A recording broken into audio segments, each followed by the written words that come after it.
Hello, you're tuning in to Seek Travel Ride, where we share the stories and experiences of people taking incredible bike adventures. Whether it's cycling around the world, bikepacking remote trails, testing themselves in the world of ultra cycling, and everything in between, this podcast is here to inspire your next ride. And if you've been inspired to pack your bike up with gear and head out on those trails, then you want to look at Old Man Mountain. They're our show sponsor, and their racks and accessories are designed to fit almost any bike. It makes them the perfect solution for hauling gear on your cycling adventures. Built with rugged durability and a versatile design, Old Man Mountain products ensure you're ready for any adventure, big or small. Explore their range at oldmanmountain.com and get equipped for your next bike adventure. So many people plan of adventures and dream of adventures, and you spend endless time deliciously wasting time reading forums about whether you should buy this tent or that tent and all this sort of nonsense that's quite fun before adventures. But no one really gives much thought to what state is my mental health and mind going to be like after this hugely disruptive taste of rootless freedom, flying like a kite in the wind, when suddenly you have to come home and put down roots again. You said, did I go through that? I think I still am going through that. I often think about my first big adventure cycling around the world as the greatest privilege of my life and the best adventure and the best years of my life, but also something of a curse. Welcome to the Seek Travel Ride podcast, where we share the stories and experiences of people who have undertaken amazing adventures by bike. Whether it's crossing state borders, mountain ranges, countries or continents, we want to share that spirit of adventuring on two wheels with our listeners.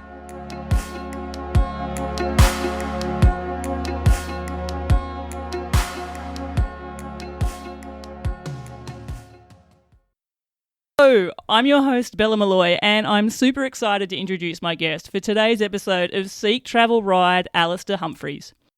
Now listeners, I'm certain Alastair is a guest that many of you are very familiar with. His first big adventure was in 2001, where he set off from his home in Yorkshire on a cycle tour that would take him all across the world and last 4 years. Since then, he's found himself trekking through deserts, rowing across the Atlantic, paddling down rivers, hauling a ski sled across the Arctic, and even busking his way through Spain. He's an accomplished writer with 15 books to his name, and for all the adventures Alastair's undertaken, I perhaps think his biggest talent is his ability to inspire so many through the act of storytelling. By conveying his experiences and insights through his written word, Alastair has inspired countless people all across the world to get off the couch, go outside, and seek out that own spirit of adventure. He championed the concept of microadventures, showing us all that the energising feelings we draw from being out there and doing the thing doesn't have to mean being away for long periods at a time.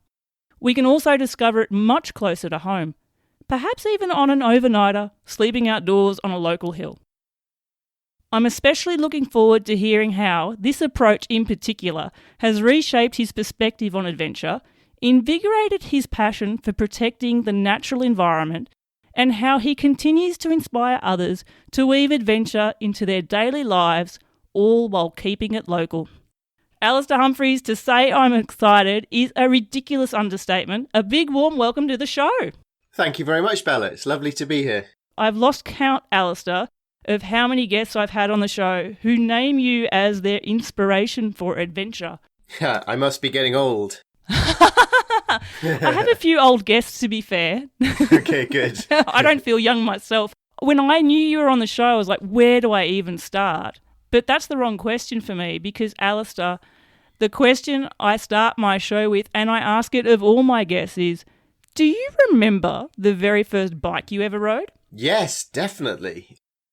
I remember it through sort of family folklore, perhaps more than actual reality, which was my dad teaching me to ride and holding the back of my saddle and then letting me go on that triumphant moment when your little boy goes off into the world for the first time. And where I grew up, there's a nice flat road, but it starts to slope into a fairly significant hill quite quickly, which my dad probably hadn't given much thought to. And I went straight down there and whacked into someone's fence and crashed and cried. So that was my first failed adventure. Was this in Yorkshire there? This was, yeah, up in the Yorkshire Dales, lovely part of northern England. My mum and dad still live in the very same house, so whenever I go and see them, I'm still sleeping in my childhood bedroom with my A-team duvet. Things have not changed. Oh, it's like slipping an old coat back on. Is that the house you returned to on your big trip? Yeah, it's the house that I set off from on my big trip and 4 years later returned to. Thankfully, my mum and dad hadn't moved house and left no forwarding address, so they were still there. Yeah, exactly the same. And that's quite strange to leave somewhere that you've lived all your life, go all the way around the entire planet and get back to the exact same house and nothing has changed. It's quite discombobulating in a way. Is it a bit also the fact it hasn't changed, but in the 4 years' time with the plethora of experiences that you've had, you've changed? So you're sort of seeing it with changed eyes, changed mindset? Well, the confusion, though, is exactly that, but also exactly not that, in that I got home and thought, I'm not sure I have changed. I'm not sure I am any different. You know, in some ways, everything has changed, and in some ways, maybe bigger ways, nothing has changed. And that's a strange thing about a big journey, certainly for me. Yeah, I've often wondered, and definitely on this show it's come up more than once, you sort of get a bit philosophical about things having done something big as well. Did you find, was that a part of your personality beforehand? No, I'd say very much not so beforehand, but spending a lot of time on your own out on an adventure gives you a lot more time for reflection. Although I was very disappointed to realise on literally the very first day of cycling around the world, literally the first day, I realised I'd run out of things to think about, and maybe I was, and I was a bit bored cycling along, and I thought, oh crikey, maybe I'm not such an interesting person to spend 4 years with. This could be a long old journey with myself. I wonder how long that feeling lasted for. Was it like day 5 and I've got a thought. Yes. Well, the strange thing about epic, exciting, thrilling adventures which take you away from the routine, boring, mundane tedium of real life is that actually big adventures are incredibly routine and mundane, and they're far more mundane than your normal life. I mean, in my tent, I could now, it's a long time ago, but I can still think exactly where I would put every single item in my tent every single day. And all you do when you cycle along is you think, oh, I'm quite hungry. And you think, in an hour, I'll stop for a banana sandwich. And tonight, I wonder where I'll put my tent and I need to buy some noodles. And then you think those thoughts 1,500 times, and by that time you've got all around the world and people expect you to have some sort of deep philosophical insights onto the meaning of the universe. So yeah, it's a very strange thing that you go on an adventure to get away from boring life, but it's kind of boring but in a beautiful backdrop. And you also maybe go away on adventures to get away from yourself and your problems, but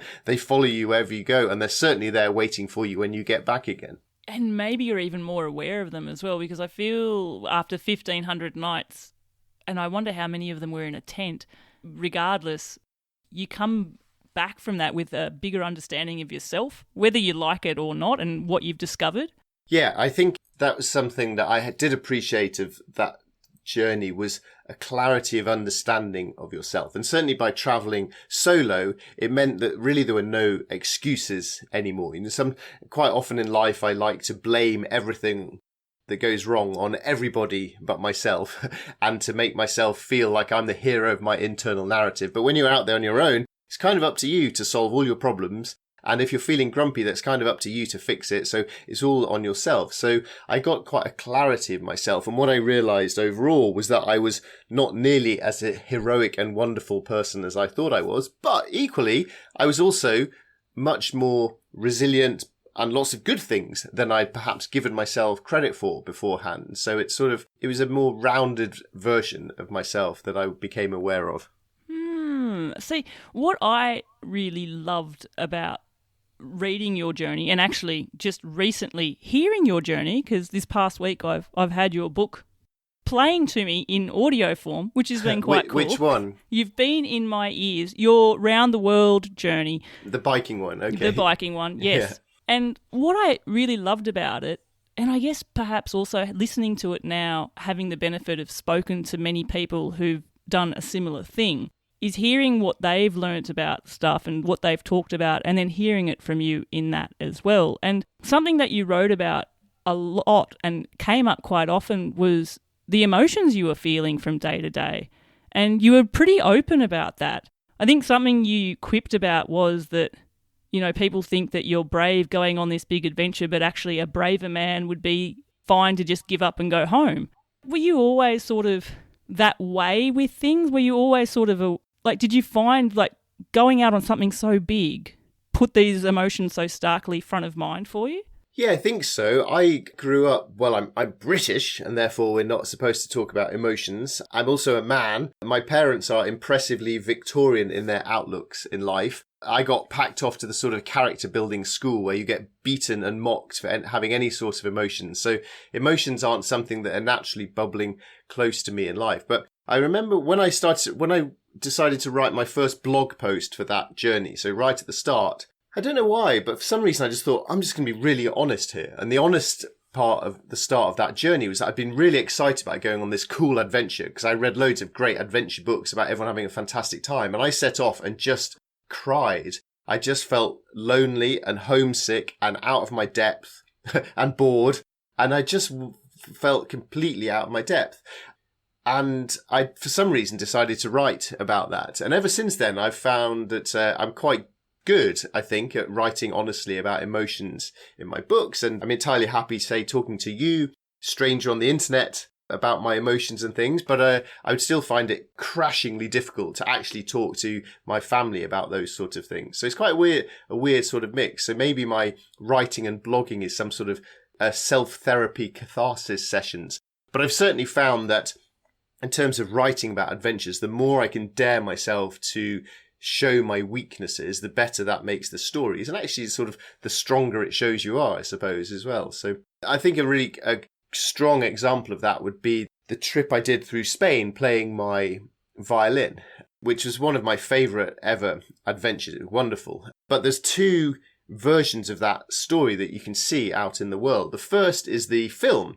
So I filmed that adventure, and the interesting thing about making a film is that when you get home and start editing it, you can only put in the film the stuff that you filmed when you're actually out on the adventure. There's no other stuff. You just have to shuffle those bits around and tell your story. And so if you go on YouTube and watch my Midsummer Morning, you will see this cheerful, happy fool having a very silly, fun adventure, which is true. That is true. I loved it. And then I started to write the book about that trip. And I wrote a cheerful, happy book about this foolish English guy having a fun adventure. And I sent it to the publishers and they were like, yeah, it's fine, but it's a bit lightweight. There's nothing in it, really. So then I decided there was a whole extra layer to that story, which was me sort of struggling with middle age and life and disappointments and all that sort of stuff, which I could then retrospectively write into the book in the way that I couldn't with the film. And so if you read my book of that trip, then it's quite a misery memoir full of emotional stuff. So yeah, there's various different versions of truth in adventure, which is interesting, I think. It's so true though. I was just thinking, because Alastair, literally last night, I watched that film. Okay. I didn't know that this adventure existed. And of course, as any good podcast host does, you know, I think I know everything about someone like Alastair Humphreys. And then I look around and go, what's this busking through Spain thing? And listeners, it's definitely worth seeking out. But you've challenged me now. I need to read the book.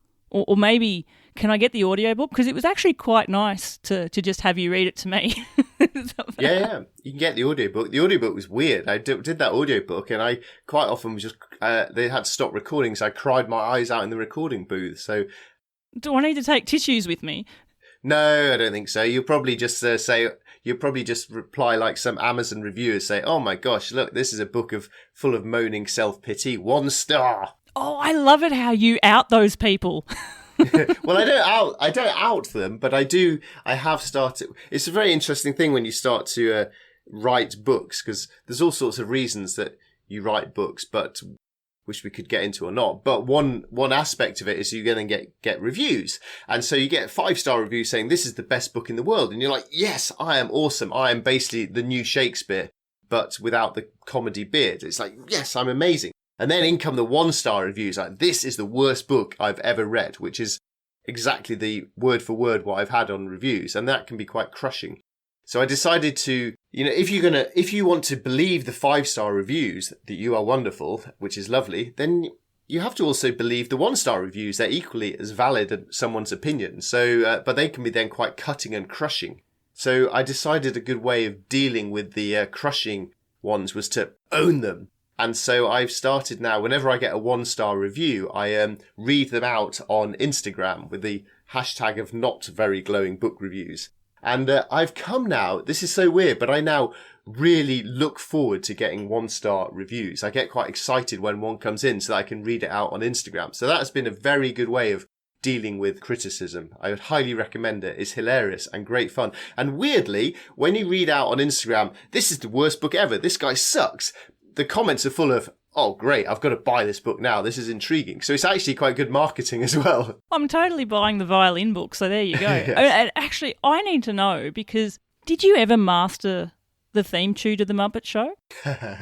So me playing the violin on YouTube. So when I say I walk through Spain not being able to play the violin, there's a risk that people think I'm just being polite English, mock humble, and actually I'm amazing. So that's the good thing about the YouTube thing is you can see that actually I'm incredibly bad. Like I'm like a 6-year-old playing the violin. But no, that what you hear there is basically my peak level violin skills. And it's incredible to think that I made it for a month hiking 800 kilometers through Spain with no money, no credit card, and only the proceeds I made from my terrible violin playing. It reflects well on the kindness of strangers in Spain. Does it also reflect perhaps back to your thriftiness of like a long-term bike traveller, over 20 years ago, where £7,000 for 4 years of travel is pretty thrifty? And I've spoken to a few long-term travellers and realised that they know how to make the budget eke out a lot. You probably had some handy fallbacks to go back on, right? Yeah, yes, I think you're exactly right. I think a normal person would have found living for a whole month with 120 euros as your total income to be really hard. But for me, that just felt like absolute adventure luxury because I was so frugal on my bike trip, which was a really stressful, hard experience, but quite a educational and formative one that's been really useful in real life, teaching you the value of money and stuff. But I now have no trouble when I'm away on adventures of living very basically. So roughly speaking, I got around the world on pasta and banana sandwiches. You can buy quite a lot of pasta and banana sandwiches for 120 euros, certainly enough to power you through a month. So I felt really that I could live like a king. Plus, because I was so bad at the violin, when I got there on day one, I was genuinely fearing that no one would give me any money, and the only way I was going to survive was by stealing potatoes from the field. So the fact that anyone gave me any money felt like such a privilege. And I also had a rule on that trip, which was whenever I earned money in the day, I had to spend all of it that day. So that then the next day I was back to zero again, back to being hungry and nervous and struggling again.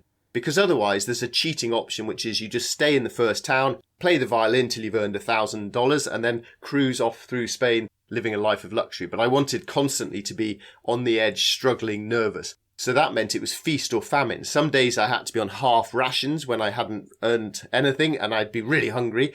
Other days I'd earn quite a bit. And one day I earned 20 euros in a day, which is ridiculous. Whoa. No man on earth needs 20 euros in a day. So I spanked it on ice cream. It was just glorious. And then the next day I had zero money again. So we begin again. 20 euros worth of ice cream. I was thinking you'd have a beer because you were excited to earn your beer on the final day. Yeah, so I had once I started going, I thought I never bought beer on the trip. That did seem like a beyond my budget level of sensible things to buy, and I couldn't afford beer.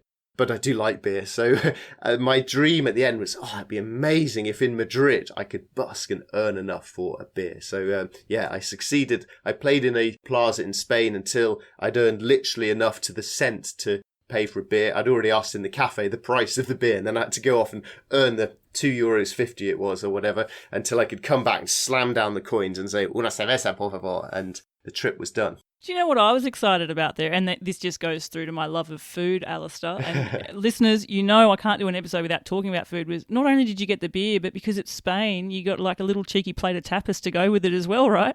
Yeah, a little free tapas thing. That actually was one of my not regret's the wrong word, but a shame, which was I had this wonderful adventure through Spain, but I didn't eat any nice food because I was broke. I was literally just eating bread and bananas, so I didn't get to try all the delicious foods. But there's plenty of middle-aged holidays left for me to do those on, I hope. I have to ask then, because food has come up. In fact, I have a cheeky question from a previous guest who I, Alastair, have nicknamed the modern-day Dervla Murphy. Ooh, that's an accolade. Because Dervla Murphy was certainly her inspiration, and you are as well. And I'm talking about amazing adventurer Claire White. Hi, Claire.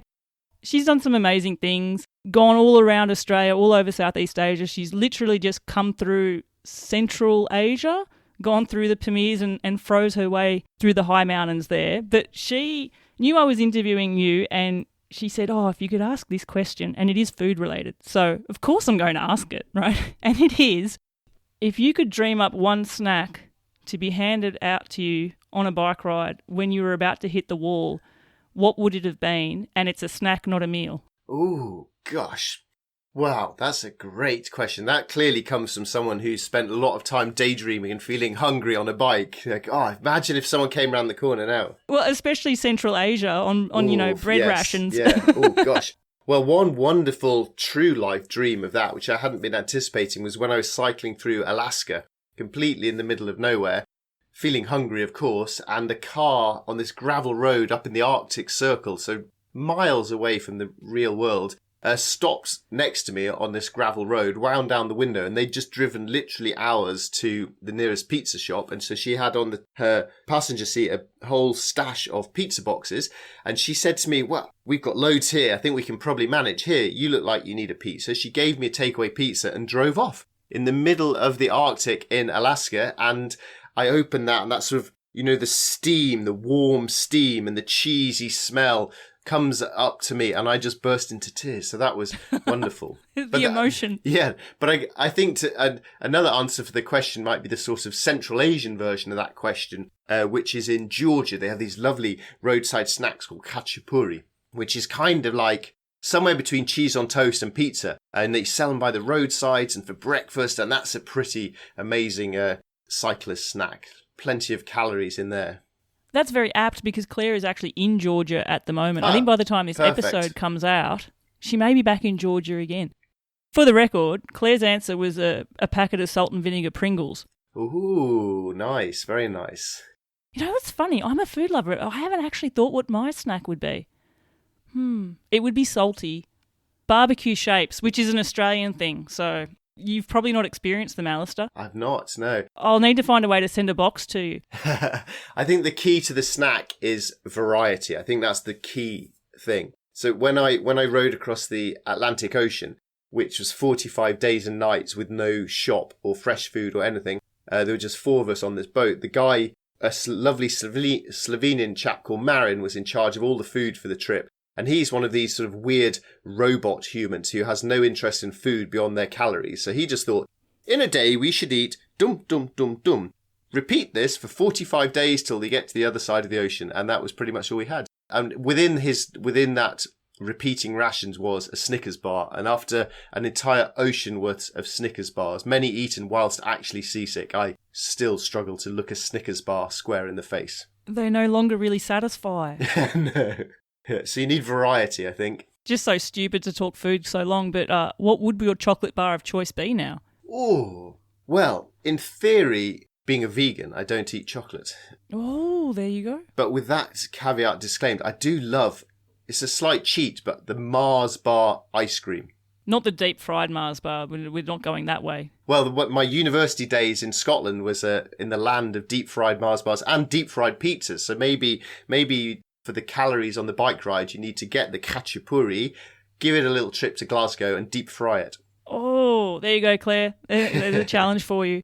I want to wind back a little bit. Well, not necessarily wind back. Alistair, we've spoken pretty openly, and you're obviously very aware of it too. Like, through your writing, 15 books, you have definitely planted the seed of adventure in a lot of people's mind. Who inspired you?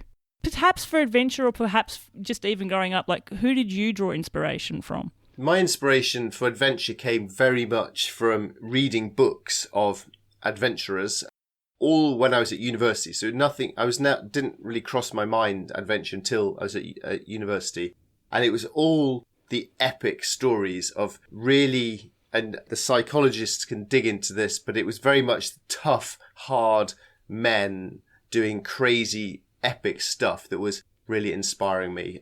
The likes of, say, Ranulph Fiennes, Benedict Allen, the great Antarctic expeditions, books like The Worst Journey in the World. Ranulph Fiennes, I think, was probably top of the list in there. And I think what was thrilling for me in that was the possibility of doing stuff that was really tough, difficult, epic, outstanding, and perhaps as someone who felt like a very average, anonymous, slightly wimpy and weedy and a bit of a loser young guy, that I think they felt quite appealing for lots of those reasons. I'll throw Dervla Murphy into that mix as an honorary tough guy. I love her no-nonsense, epic expeditioning stuff. So that was very much the start. And then the one slight anomaly within those fairly stereotypical macho expeditions was Laurie Lee, who in the 1930s walked through Spain playing his violin. He played it very well. I played it very badly. And what really struck me about Laurie Lee was that he was not some big tough guy. He was a young, poetic, bit of a wimpy guy, not much going on in his life, who still went off and had this wonderful poetic adventure. So that was what started my fascination with that, which led me to wanting to retrace some of his footsteps 70 or 80 years later. Which you did. Do you ever, and I know you've changed your philosophy on where you will adventure now. You're not going to catch a plane to the other side of the world to go adventuring, for example. You're more environmentally climate conscious, I guess, to say the least. But if you could revisit an adventure, which adventure would you revisit?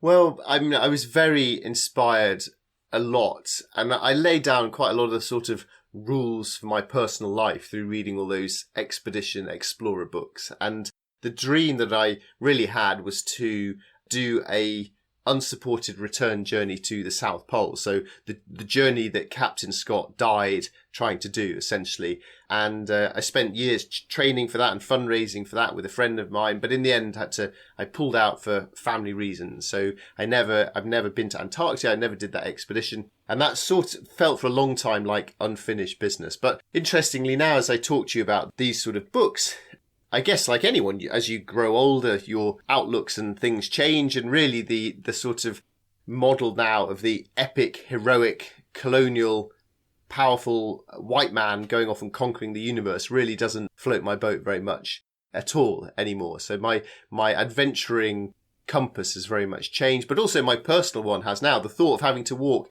2,000 miles through Antarctica half dead, I think I'm just a bit tired for that and a bit lazy for that now. I don't have the anger and the drive within me anymore to do something epic like that these days. So that ship has sailed. Something I was reflecting on, Alastair, was just, and it was through the benefit of, again, hearing your book in the previous week, was teleporting me again back to the early 2000s. And it really had me thinking about just how different we've become in the last 20 so years, and also how different this sort of space has become. You set off not too long after you set off, September 11 happened, and then not long after that, war in Iraq erupted, conflict, and my goodness, it's quite sad with history almost repeating itself with different conflicts now going on everywhere. And I guess, to be fair, they always have been going on, but it was also a time where there were no smartphones, internet was dial-up. Would there be an internet cafe in many places? I'm not sure. But also there's less information just available in seconds. Like you couldn't Google the answer, for example. I don't know. Could you Google the answer then? I don't think you could Google it. I think you could ask Jeeves. Wow, there you go. But something that I've thought of is the way that you would even find out about being able to do things has changed so starkly now. The amount of people, for example, who are cycling around the world now, I think would be so much more than before, right? I wanted to know, did you come across many, many cycle travellers? And of that, how many of them were actually women? That's funny. Your final half sentence there was completely new topic to your whole preamble to it there, but wasn't what I was expecting. Oh, sorry. No, that's fine. That's fine. So how many cyclists did I meet? So I didn't meet that many, but when I did meet another cycle tourist, I absolutely loved it. It was just thrilling. So much so that I'd spend most of my time cycling through parts of the world, peering down the road, and quite often you think, oh, that's a cyclist. And of course, in lots of the world, there's people on bikes, but it's usually just some person on the way to the shops or something. But sometimes you'd see that distinctive look of the panniers, the bags sticking on there, and you think, oh yes, maybe that's it. But that quite often turned out to be a donkey with water barrels on the side rather than a fellow long distance cyclist. But when you did meet a fellow cyclist, it was fantastic coming towards you because firstly, you had some company, you had someone who understood what you were doing, but also they had information, intelligence. Because they were coming towards you, they could tell you, hey, is the road asphalt or is it gravel? Can I get a visa? Which border is open? Which one's safe? All this sort of stuff. Having some company. So it was always a joy and a delight to meet them. And really, there were certain hubs of the world where I would sometimes meet cyclists, either because it was a lovely place to cycle, for example, the Carretera Austral, the highway down in southern Patagonia, or because people were just jammed in visa bottlenecks. So, for example, the Kazakh or Kyrgyz embassy, when people are struggling to get in, out via Iran, Afghanistan, around those sort of countries, and there'd be sort of hubs of people. And I loved it. If I could cycle along with them for a few days, then that was a wonderful thing to do. And then as to that, how many of them were women? Oh, off the top of my head, I think really back when I was doing it then, the women I met were generally in a couple, so a woman and a man doing it together. I don't really recall meeting many solo adventuring cyclists. But the wonderful thing now, if you look on social media, there's all sorts of women doing mad, marvellous, fantastic Dervla Murphy stuff, which is brilliant. So that really does seem to have been opened up enormously. Because where I was going with that was the flip side. You know how you were talking, your inspiration, apart from honorary white man Dervla Murphy, as we joked about, was all white men doing macho stuff. And I think now something I'm proud of being a woman is we do see examples of women doing this stuff. There are people like Claire out there. I personally try and champion to have more women on this podcast than men. I recently released episode number 100 and it gave me pause to tally. And of my 100 guests, 58 of them are women, and I'm pretty proud of that because I know that 58% of the people in this space aren't dominated by the female gender, unfortunately. So I guess things have changed in how we have access to information, but it's sort of also if you can see it, you can do it. And I guess with your books, channeling away from the gender side of things, Alastair, when you were talking about being quite open and honest with writing about emotion, it's also a case of being upfront about what it can be like, but also giving people the catalyst to have that little bit of knowledge to go and do their thing as well. Yeah, I hope so. I mean, when I recorded the audiobooks, my Round the World bike rides, the ones you were reading, I recorded them relatively recently, so quite a bunch of time after the written books came out, and a few things struck me. It's interesting. I mean, first of all, I never like to reread any of my old books because I just think, man, this sucks. I want to rewrite the entire thing. But I had to try and be kind to my earlier self with that book and remember that I was a young writer, a young person, say politically. But there were also a few sentences that thought, oh man, they make me cringe a bit as a modern enlightened man. So what I hope with those books though was that they showed that anyone can do these adventures because I was a flawed and struggling sort of person, but they were also me striving to be a tough guy as well. And I think my books since then have moved away from that. I'm not very interested in that side of things now, but it's great to see your podcast. I mean, there's the Tough Girl Adventure podcast, isn't there, which is entirely just tough girls. Absolutely. There's loads of these sort of things now. Instagram's full of women doing mad, marvelous things, and whenever I do talks, I always, without fail, get asked the questions about, but would it be different for women? Are there any women doing these things? And I've always been able to give some examples of women doing cool stuff, but now there's just an absolute glut, which is great. Personally, the answer I've come to find for myself with that of would it be different for women and could a woman do it? I think the answer is yes and yes. Yes, we do it, and yes, it is slightly different for us, but we can still do it. That doesn't mean that it's easy to do it. It doesn't mean we do it not scared sometimes as well, or we probably are in situations a little bit differently, but for sure, women are doing awesome things. I love it. It's my algorithm's tilted that way. My purely anecdotal feeling on this is that, Yeah, unfortunately, there is the scared factor for women, which is just, I apologise for, on behalf of men for everything in entire human history. But beyond that aspect is I think the different side is often really positive for women. There's loads of stories of just really fascinating, interesting aspects of adventuring life that I didn't get. So it's different. And I think it's also a reason why ocean rowing, there's loads of women doing ocean rowing, because you don't get bothered by annoying men when you're just out in the middle of an ocean. So then it's a level playing field, and women are naturally tough and level-headed and smart more than most men that I know. And I think that's my thinking on why there's loads of women rowing oceans. What do you think? Oh, I've never thought about that. The idea you row an ocean so you're not bothered by annoying men. Get some peace and quiet. Things I didn't realise I'd be talking about today, but I do love it. I'd welcome it all. And climbing mountains as well. Excellent. No annoying men bothering you on top of mountains. Actually, now I say that, I can think of one very egregious example of that. Maybe I'll leave that conversation. Okay.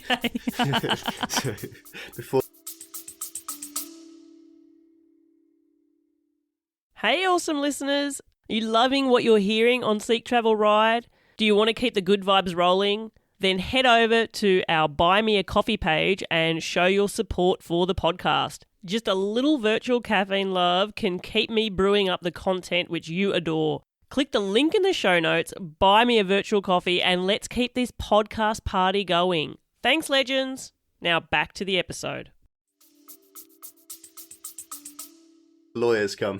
Something I wanted to ask you was, and you would have had this question asked to you so many times, and when a stranger comes up to a bike traveller, the great thing about travelling on a bike is you get these experiences with strangers, but you get them because they're all very curious about you, and you often get asked all the same questions, like, where are you from? Where have you been? Where are you going? How long have you been riding? Is your butt sore? Those sort of things. I wanted to ask you, what do you think a question people should ask a bike traveller is? What would a good question that breaks that cycle be? Oh, that's a good question. No one's ever asked me that before. Yeah, it's really interesting. So I keep saying really interesting. I'm going to stop saying that.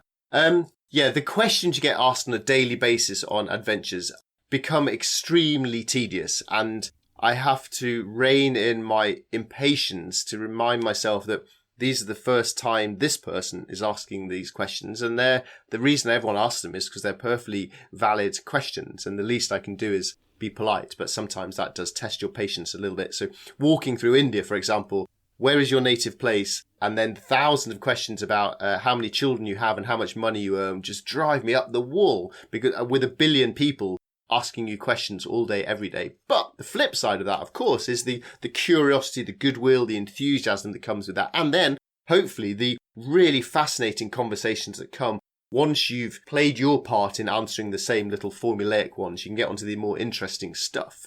So yeah, the repeating questions.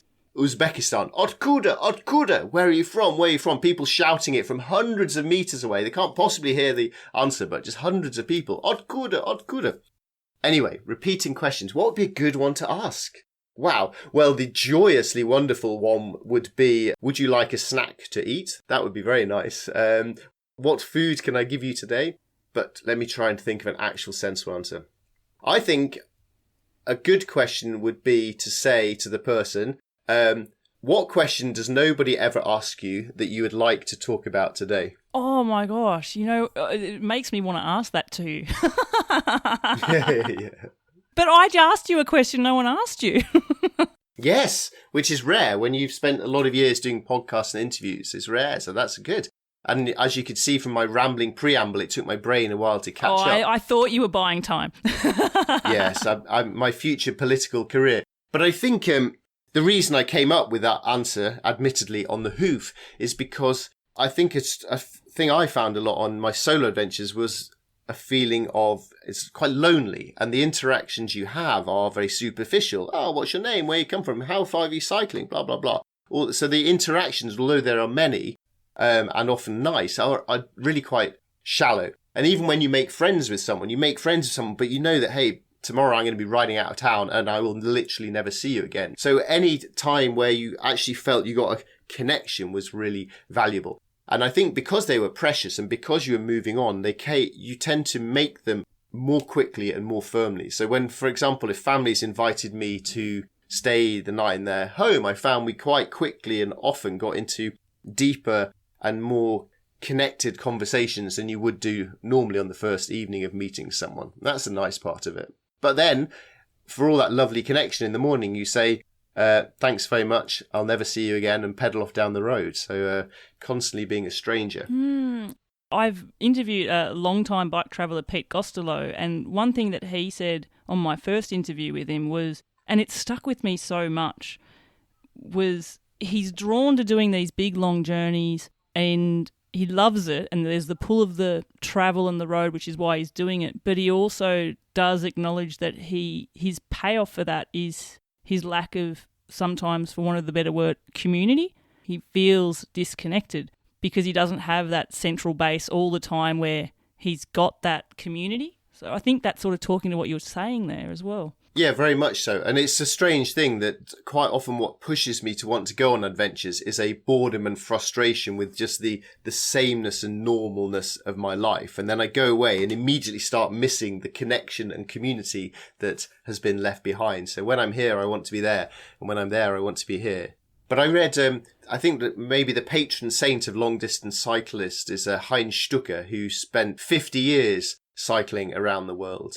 And he was quite an inspiring character to me. Mad journeys everywhere on the planet. And I loved that. But I remember very clearly towards the end of my bike ride, I was getting to the point where I was starting to earn a bit of money from writing articles. I'd learned to live cheap. I was getting to the point where I could, if I wanted to, just kept riding, and it was becoming self-fulfilling. And I cycled to 60 countries, but that meant there were about 140 I hadn't been to. And how deliciously tempting is it to just keep on biking and go and see all those wonderful places. But I thought really consciously about this, and I realized that in some ways that was the easy option, and the braver and more adventurous, and in my opinion, the deeper and richer option was to stop, to come home, to stop and to put down some roots and make some community for exactly those reasons that Pete articulated. That's something I wanted to discuss with you, Alastair. Alastair, Al. You can call me Al. I'm an Aussie and we shorten everybody's name down. That's fine. Well, something I wanted to speak with you about, Al, was the struggle that a lot of people have when they've done the thing. It's been a big deal. It's a big goal. They've completed it and then they've come back. And then it's dealing with the fact that they're not doing the thing anymore. They don't have the goal. Or they'd love to go back, but they can't. I'd love to know from someone who's done many adventures, has that been a big part for you in yourself? Have you gone through that phase yourself as well? I'd really like someone to write a book about post-adventure blues, because people email me about it all the time. I think it's definitely a book for someone to write. I don't want to write it, but someone should write it and send me a copy and I'll read it. And the reason is that so many people plan of adventures and dream of adventures, and you spend endless time deliciously wasting time reading forums about whether you should buy this tent or that tent and all this sort of nonsense that's quite fun before adventures. But no one really gives much thought to what state is my mental health and mind going to be like after this hugely disruptive taste of rootless freedom, flying like a kite in the wind, when suddenly you have to come home and put down roots again. You said, did I go through that? I think I still am going through that. I often think about my first big adventure cycling around the world as the greatest privilege of my life and the best adventure and the best years of my life, but also something of a curse. And I think it's meant that I've had an interesting life more than a happy life since then. And I've found that trying to tie this sort of, going all Mary Oliver here, the wild heart that wants to be free with the home community life that Pete was perhaps hankering for on his long adventures, trying to tie those two together satisfactorily is something that has been difficult. And I think the nearest thing that I've found to some sort of workable overlapping solution to the Venn diagram is when I started to do microadventures, to try and fit adventuring in around normal life, trying to eat my cake and have it too. I'm sure people were taking microadventures before, but you put it out there and it just took off, right? It became a big deal, which is awesome because think of all the people taking those microadventures. But my first experience of your take on it and I can't remember if it was the article or the YouTube clip, and I think it was mountain bikes and bothy nights. I saw that as someone who loved riding bikes and living in Australia at the time, access to the Australian high country where we don't have bothies but we have high country huts, very, very similar. And that inspired me to take that small journey, which was great. But what I had thought of with your big adventures was it was that need to sort of feel like you were experience something new and fresh again and condensing it into a time frame that could fit into your schedule. Yes, exactly. I think that was the challenge of how can you get the stuff you love about big adventures without going away on a big adventure. And generally in life, people are hampered from big adventures, roughly speaking, either by time or money. They're the two main ones, and commitments, I suppose. So I started trying to look at the things that I love about adventures and try and find options that didn't require much time, didn't require much money, and also don't require you to live in a beautiful log cabin in the middle of the mountains of Montana that can be done if you live in some tedious little suburban street in Slough outside London or something. Where can we find adventure close to home? So trying to simplify those small things down became my mission for quite a long time. And interesting, I said interesting again. But you didn't say really interesting, so it's sort of a difference. No, there you go. I'm improving. Earlier I was talking about how my original aspiration in adventure was to be this sort of macho tough guy, to do stuff that was tougher than you could do, and therefore through that to make myself feel that I had some sort of self-worth. But the microadventures was a real move away from that towards thinking adventures about trying to find stuff that everyone can do, to make this so simple and achievable for more and more people to do. And when I first started doing this, I was worrying in terms of my career. I was thinking, at the moment, I'm starting to make a career out of writing books and doing talks and stuff, which is about adventure and extraordinary adventure. Will my career just collapse if I just become like a normal person, like everybody else? And I was really worried about that. And it's fascinating to think back, because actually microadventures have done so well and helped my working life so much. And the reason for that is because they are accessible, showing that adventure is available to anyone, everywhere, and to look for the opportunities for adventure that linger within the time and money and commitment you have, rather than bemoaning the lack of opportunities or the things that you can't do because you're not a rich, strong white man with loads of spare time on your hands. So, microadventures has been brilliant for me personally, but it's also been so nice to see it opening up adventure to much more people. It certainly reframed my mind, especially this year, having interviewed people who take big trips all the time, guarantee it, and I'll be the same after this, Alastair. I just want to put stuff on my bike and go every time, but I can't. And I took micro adventures on this year, and probably my favourite one was done with my good friend Kerry. Hi, Kerry, who lives in a French village 1 kilometre from my French village, and we literally went and we hiked to the top of the hill that I look out upon, which was quite steep, so it was an adventure in itself, and camped the night there. It was just an overnighter, but my gosh, it was so energising. And I think what resonated for me so much, Alastair, was the feelings I was getting from it. You're very famously known for saying adventure is a state of mind. I've recently asked guests to just, what does the word adventure mean? But I actually want to go away from that. As opposed to what does it mean, what does it feel like? What does it feel like to be on an adventure, as opposed to what does adventure mean? I think it feels freedom, and having control of your own time and your day and your direction and your mood and how far you go and what you get done in the day. Those things all appeal to me. It's but the feelings of fresh air and being out in nature and in wild places, and just being away from the sort of boring nonsense of answering emails, but with the little frisson of uncertainty, of not quite knowing what might come and having to work quite hard and struggling and suffering and being a bit hungry. So a little bit of hardship in the hope of a future reward. They're all parts of feeling adventure for me.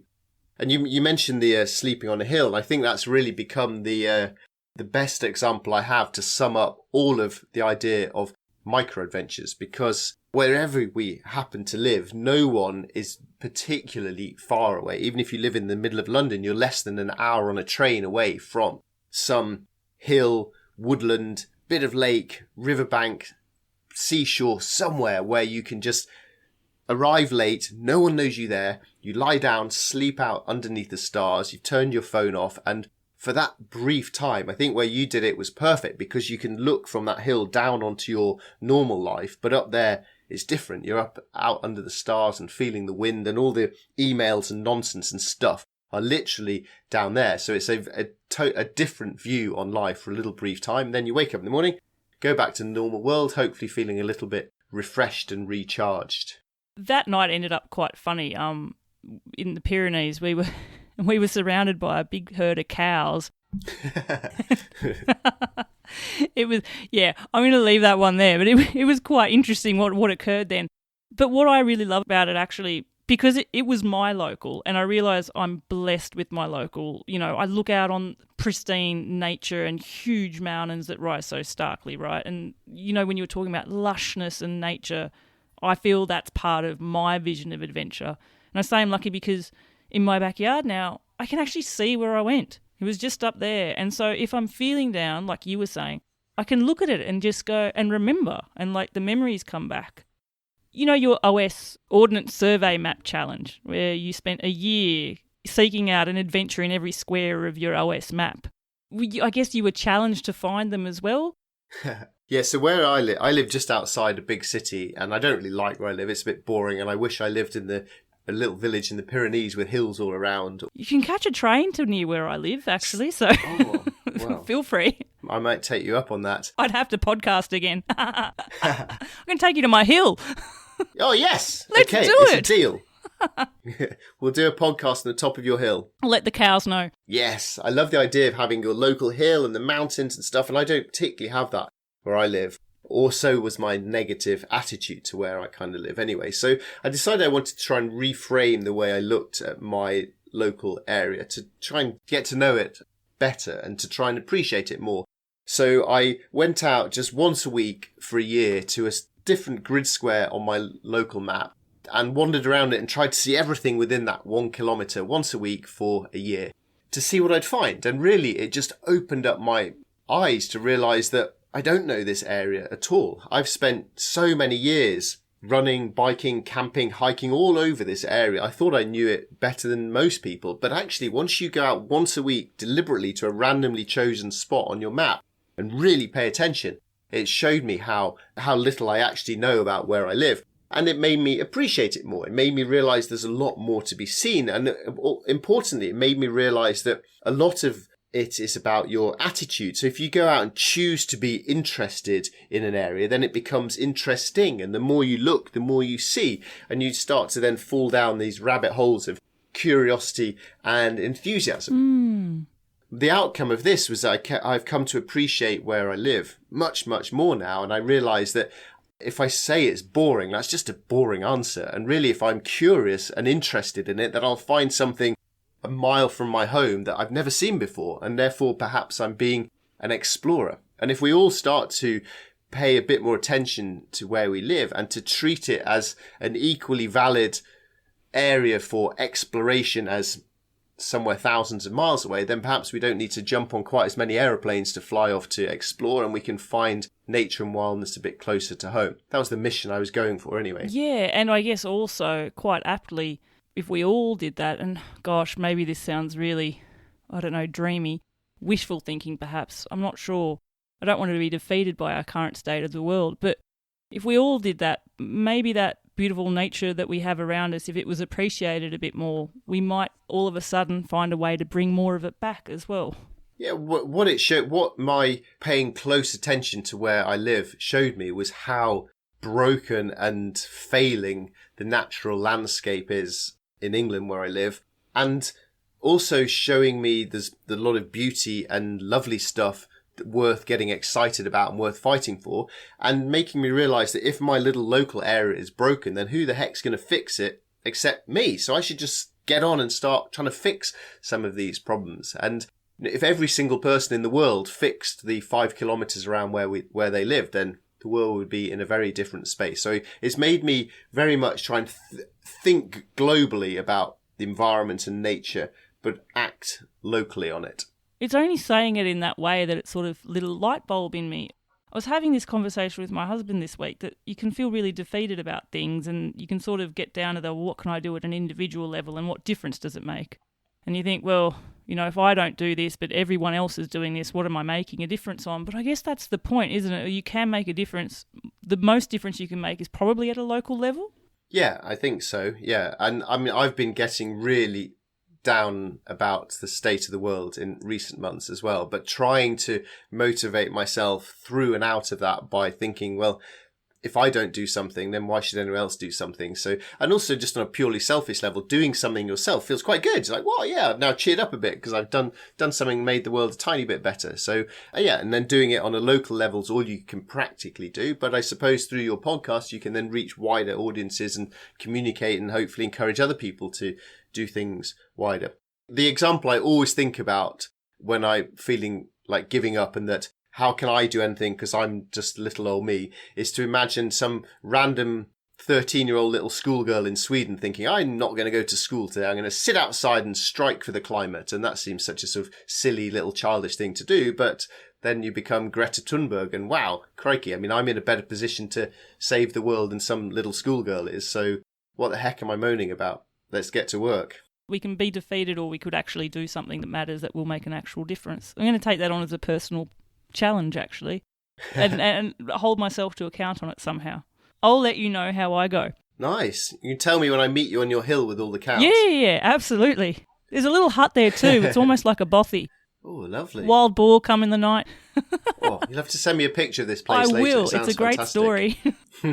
Alistair, there's a million things I want to talk to you about, and I know I need to wind things up soon, but there's a question which I have asked all of my guests more recently, and it's the question that a fellow bike traveller told me thinks is the best question to ask someone who's gone on a ridiculously big bike adventure.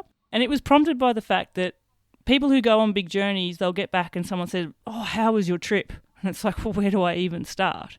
And what they said, and I loved, was the best question you could ask is, tell me about one day of your trip. I want to ask you that. And it can be from your 4-year journey. It can be from a micro adventure. I'm not too fast, but I would like you to take me and the listeners to one day of your trip. Crikey. Yeah, that is a good question because you can get specific. But the risk of that, though, is that, I mean, if you drink one drop of seawater, you know what the ocean tastes like. But knowing what one day of an adventure is like doesn't tell you about the whole thing, because you either tell of a wonderful day, which makes adventuring sound wonderful, or you sound like a hellish day, which makes it sound hellish, or you talk about a normal day, which sounds quite boring. But actually, the richness, the recipe of the adventure is the richness of all those three ingredients mixed together in just the right proportions. So having suitably stalled for time with that waffle, I will say... I did notice that. You so are going for your local poly job, right? Look, I can put my badge on, my political Green Party badge. Love it. Now I can give full politician answers.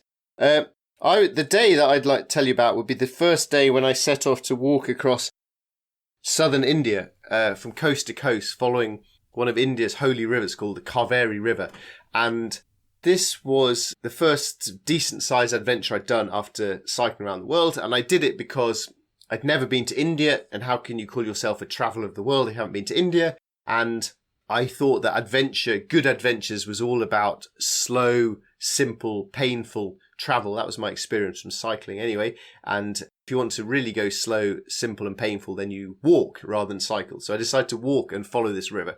And I found this river on the map, and then I deliberately did no research at all. I wanted to dare myself to turn up in India knowing nothing about what was coming. So I flew out to India. I arrived in the middle of the night, which I found very intimidating and kind of crazy and terrifying. And I got on a night bus, which I found kind of crazy and intimidating and terrifying. And it arrived, luckily, at the ocean where I'd hoped it might at about dawn. And we ate in this little sort of bus cafe type thing, served all sorts of crazy foods, which I found exciting but quite intimidating. And then I stood on the ocean, at the ocean there. And my plan was to walk upstream, and it was beautiful, a beautiful beach, although there's quite a lot of litter, little dugout fishing boats, little kids running around, beautiful sort of tropical beach. And I just thought I would give any money to be not here right now. I would pay anything to be back home again.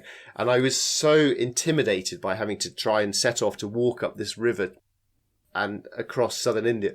And I just was really wanted to go home. I was desperate to go home, but I just thought, if I go home, people will laugh at me. Everyone will call me a wimp. What a waste of my time and money. I'm meant to be an adventurer. What the heck I can't be an adventurer if I'm just scared of doing this. And I was just in a complete turmoil. And in the end, I couldn't think of, and there were all these kids hanging around who'd been quite cute and fun for a while, but were starting to become bothersome and annoying. And the lovely sunny beach was now starting to become too hot and quite annoying. So in the end, I was just sort of, through irritation, I was just provoked to just begin this stupid journey that I didn't even want to be on. And so I just started walking up the riverbank in a right old grump, just desperately thinking of some sort of excuse so I could go home with honour intact. And then within about an hour, and it was quite tropical, so there were palm trees and the little gravel roads and little tuk-tuks everywhere beeping, and it was noisy and chaotic and hot and smelly, and there's a million people asking me questions, and it was doing my head in. But within about an hour, I suddenly started to think, wow, I'm actually doing this now. And then I started to get excited, and I started to realise I wasn't scared anymore. And I started to think, wow, my legs are getting into it. I've walked a couple of miles. And then by lunchtime of that first day, I was just absolutely loving it. And I was so thrilled to be there and so glad I hadn't given up and so excited rather than daunted about the unknown stuff ahead of me. So, and then off I went for the rest of my day. So I think that sums up quite a lot of my adventuring, which is a mental turmoil of wanting to take the easy, less scary option versus then the delight that invariably comes when I've dared myself to go through it, and you get some momentum and realise, it's not nearly such a big deal as what I was fussing and fretting about. It's every emotion on the range of the spectrum, isn't it? From fear to excitement, yeah, the mundane to, I can do this, to doubt to belief, all those sort of things as well. Yeah, the highs are higher and the lows are lower on adventures. And that, at the time when I'm away on them, that's what can at times start to feel completely exhausting and makes you just want to be back home in normality, just it's so blooming extreme, up and down with only yourself to temper these wild swings. But then when I get back home again, just the levelness of it is what then gets the old addict yearning for one more hit of the highs and lows of the open road. So it's the ups and downs for sure. No, I know that time and circumstances brought up the idea of focusing on micro adventures, but I have to ask the question, is there part of you that yearns for the longer adventure? I realise, and I've read stuff where you said you've done that and it's been done and now you're focusing on something different. But do you ever find yourself, I don't know, you smell something that triggers a memory of an adventure that you've had, and do you start, maybe dreaming of going to Antarctica and doing, those sort of things? Yeah, I love London's such a cool place to spend a lot of time, for just endless streets of restaurants of all sorts of weird and wonderful countries, and every taxi you get in, I just love talking to random people about random parts of the world that they come from. So I think that curiosity and love of the countries of the world is quite deep within me. I do think I now can't be bothered to go, like, the way I cycle around the world was just so hardcore. It was completely nuts. I was so tough on myself. If ever I started to feel like I was happy or having fun, I'd think, right, I need to make this harder somehow. I need to punish myself more. It was brutal. Oh, gosh. It was just ridiculous. Harsh and as exhausting. Yeah, so harsh, yeah. And so I think I've grown up and through and beyond that, or perhaps I'm just a lazy old wimp now. But I do now find that I would quite love to go on a long exploratory journey. And I nearly said it, interesting. A few years ago now, I cycled around Yorkshire, which is the county I grew up in, for a whole month just cycling around the county. And one thing I loved on that was how incredibly rich I am these days. I'm so rich these days that whenever I was hungry, I could just go into a cafe and have a cup of tea and a biscuit. And I just felt I'm like this is how Elon Musk must feel to be this rich. It was just wonderful to be able to go on an adventure, but also be able to afford some cups of tea. It was lovely. It strikes me just how much like a bakery treat and stuff costs now. That is true. Yeah, that's still actually that. So that's the flip side for my formerly frugal self is I could cycle for a week for this amount of money. Al, I know we've talked about food already, but I have to ask because we went there. If you are at a cafe and you're having a cup of tea and you've got enough money to buy like a nice little something, what sort of sweet treat is going to? What is your like British cake of choice? Well, I tend to not eat those sort of things because I'm still at heart an ascetic masochist, and so I tend to torture myself by not eating nice things like that in cafes. But if I was going to play your game and answer the question, I would choose something from the savoury section rather than the sweet section. Oh, I can go with savoury. That'll work. That'll work. Hi listeners, if you're planning your next adventure and you're at the stage where you need to choose how you're going to put gear on your bike and not sure what rack's going to work with it, well, Old Man Mountain has you covered. They've developed an online fit kit tool which takes the guesswork out of finding the perfect rack solution for your ride. Whether you're going to be riding a mountain bike, a gravel rig, or even a sleek commuter, their tool helps you get the perfect fit to carry all your gear. Whether it's rear rack panniers, a front pizza rack, or even if you're just looking for a way to put things on your front forks, Old Man Mountain's got you covered. Adventure is calling. Head to oldmanmountain.com, use their awesome fit kit tool and gear up with confidence. Now back to the show. There's literally so much I could talk about with you about Al, but I know we're pressed for time, so I need to wind things up. I have 3 quick-fire questions to ask you to finish the show. First one's music-related. You're a guest now of the Seek Travel Ride podcast, which means you get to pick a song that goes onto the Seek Travel Ride music playlist. It's a song chosen by each guest to be the soundtrack to their adventure. Now, I don't mind which adventure this song's a soundtrack to, but if you had to pick a song to represent Al Humphreys, what song's it going to be? Oh, that's the easiest question you've asked me all day. It would have to be Thunder Road by Bruce Springsteen. The song and the soundtrack to my life. Why? Well, I think it's a town full of losers and we're heading out of here to win. A bit of Born to Run. I'm a sucker for that sort of thing. Just the notion of, I just love Bruce Springsteen's notion of the open highway is always waiting and redemption comes for troubled souls if you just get on and hit the open road. Tramps like us, baby, we were born to run. I'll see when you describe it like that, it's so apt for you. I love this playlist. It's so eclectic. You don't know what song's going to come from. It's like the emotions on an adventure. It goes through the whole spectrum.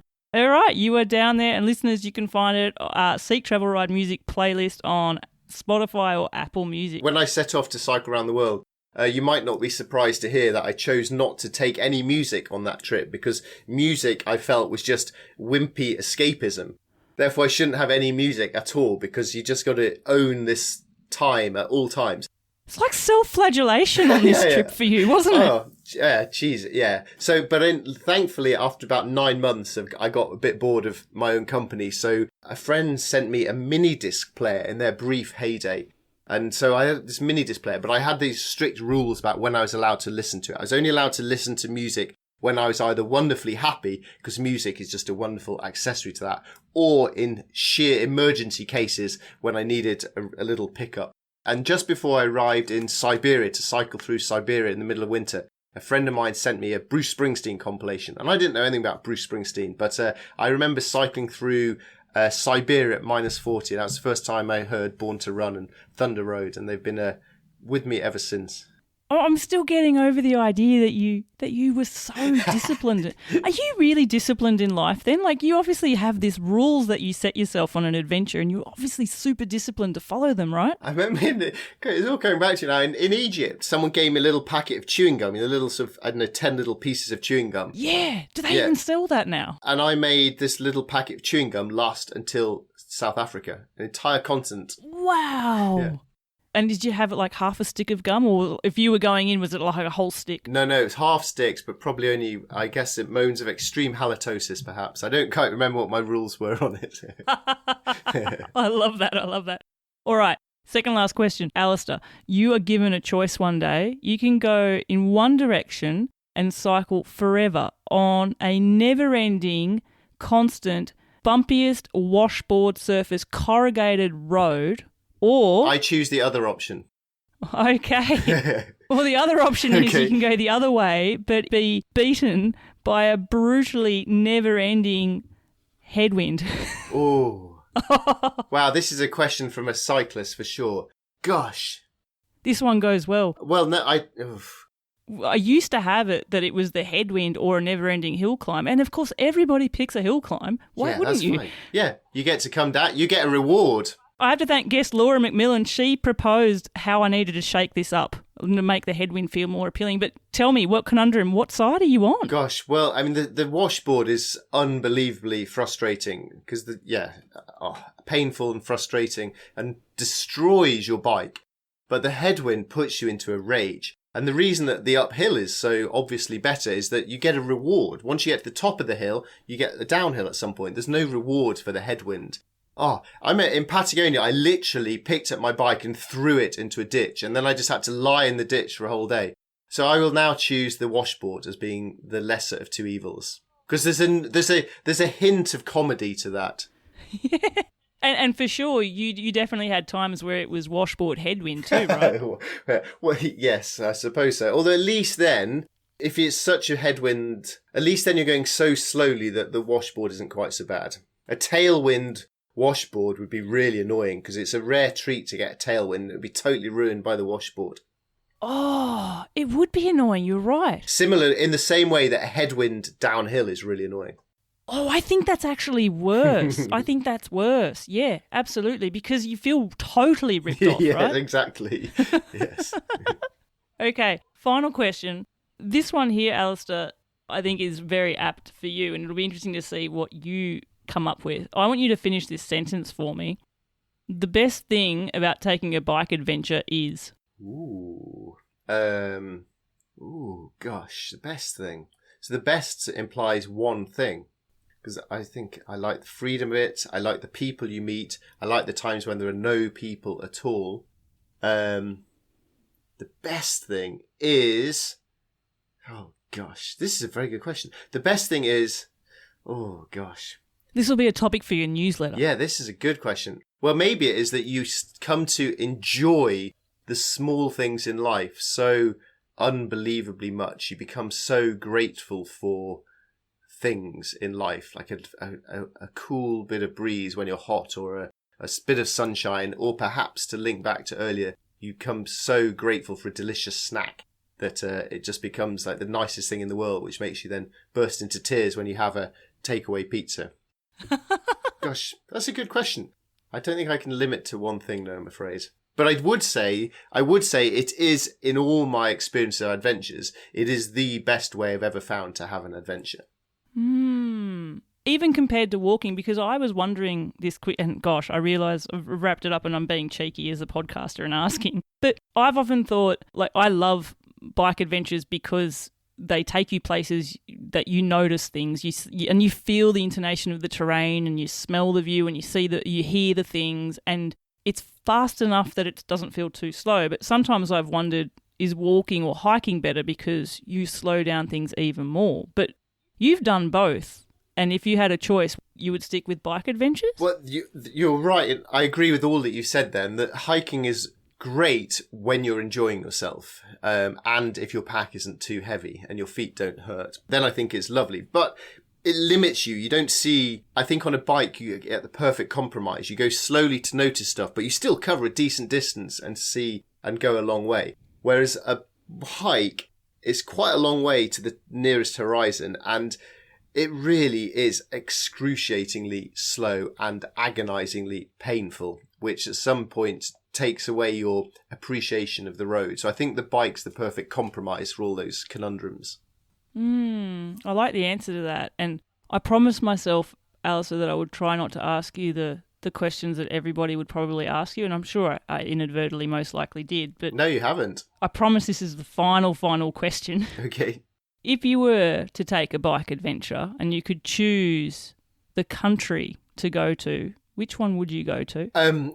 I would really love to go, and this might surprise you a little, but where I'd really love to go is around the USA, particularly around the southern states of the USA.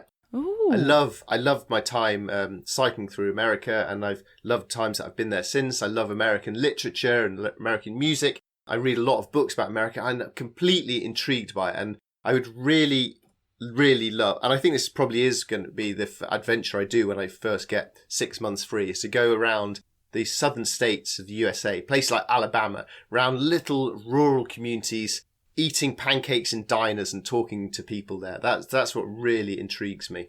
It's that people element again, isn't it, as well? Yeah, it's people element, but also, geez, America's big and beautiful as well. So, but I also should throw into you that I'm really feeling this strong need to go do big travels around Australia, which is an entire whopping corner of the world that I've not ever seen. And when I start to go randomly down Google rabbit holes and looking at pictures of Australia and the variety and diversity of it, then that's something that I need to do as well.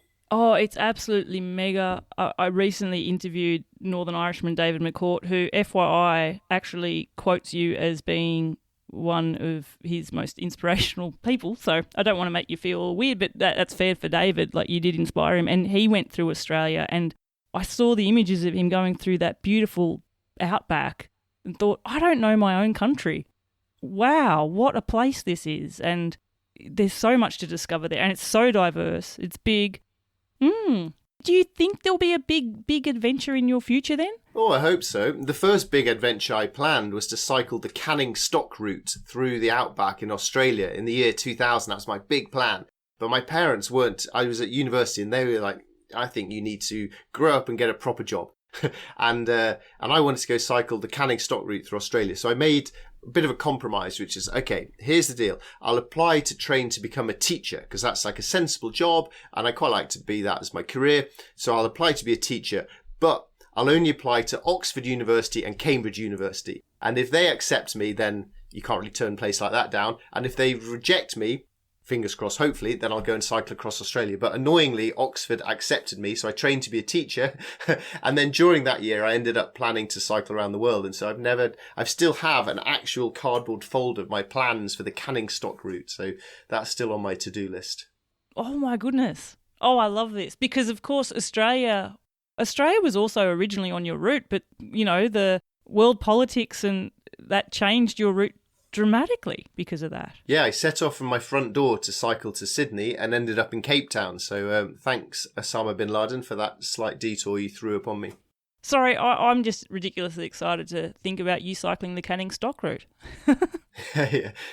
I'm more excited about you doing that than Southern America, so that's because I'm a proud Aussie. But one thing I love about biking and bike travel is just think how different those two trips are. The Canning Stock route is entirely about an absence of people and landscapes that haven't changed in 50,000 years or whatever it is. Just emptiness and silence. Whereas the allure for me in America is the beautiful rural countryside, but it's there. It's about the people and the conversations and the stories. And that's the fantastic stuff of bike travel, is the mixture of both of those things. Oh man, I keep wanting to ask questions and I know I need to wrap it up, so I will. But anyway, I'll ask you in an email. Okay. Al Humphreys, it has been such an absolute pleasure. It really has. When I knew that I was going to interview you, I spent all my week listening to you talking to me and telling me your book story, but then also thinking, where do I start? What questions could I ask you? And I've just had the most enjoyable chat with you. Just one thing leads to another.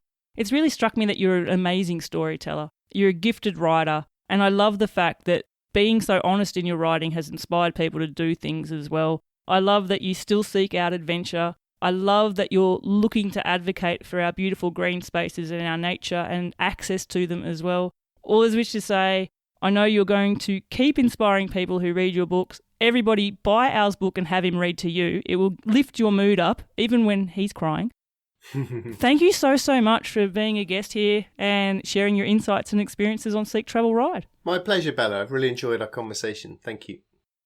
Well, listeners, I really hope that you enjoyed that conversation there with Alastair. A little bit of an insight into a ridiculously big cycle journey, but also a life full of very different adventures. What was clear to me was that Alastair does live and breathe that idea that adventure is a state of mind, and talking about the feelings that adventure evokes, that full spectrum on the emotional scale, fear to happiness to excitement to doubt to self-assuredness too. And whether it was playing a violin really badly through Spain or cycling through cold Siberian deserts to the serendipitous moment of being handed a pizza in the US. Can you imagine? It just goes to show that just making the decision to get out the door and take an adventure, that part's unknown. What will happen will be unplanned, but you'll also never forget those stories and moments from taking them. I could tell through our conversation that even speaking about certain topics would trigger memories from Alastair of adventures that he had taken long ago. I cannot believe the self-discipline he had of restricting music and making a pack of gum last a whole continent. And I certainly hope to host him on my hill in the Pyrenees in a day to come. If that does happen, Alastair, you can guarantee there'll be another podcast session. Now, if you are enjoying listening to these episodes of Seek, Travel, Ride and want to show a little bit of appreciation to what I'm producing for you each and every week, I've included a link to my Buy Me a Coffee page in the show notes. You can buy me a virtual coffee and leave me a message letting me know about where your next adventure is going to take you. Until the next episode, I'm Bella Malloy. Thanks for listening.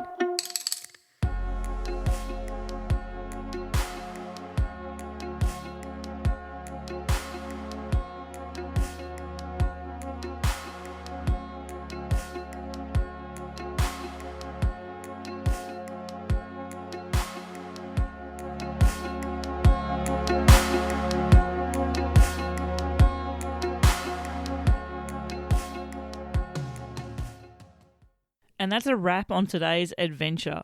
Before you head off, here's a final shout out to Old Man Mountain for supporting the podcast. If you're dreaming of a new bike adventure or mapping out your next big tour, you want to make sure your gear can keep up with you every pedal stroke of the way. Old Man Mountain racks are built to handle any terrain you choose, from rough off-road trails to smooth highways, giving you reliable, stable carrying power that frees you up to focus on your adventure. Check out their full range at oldmanmountain.com and start gearing up for wherever your next journey takes you.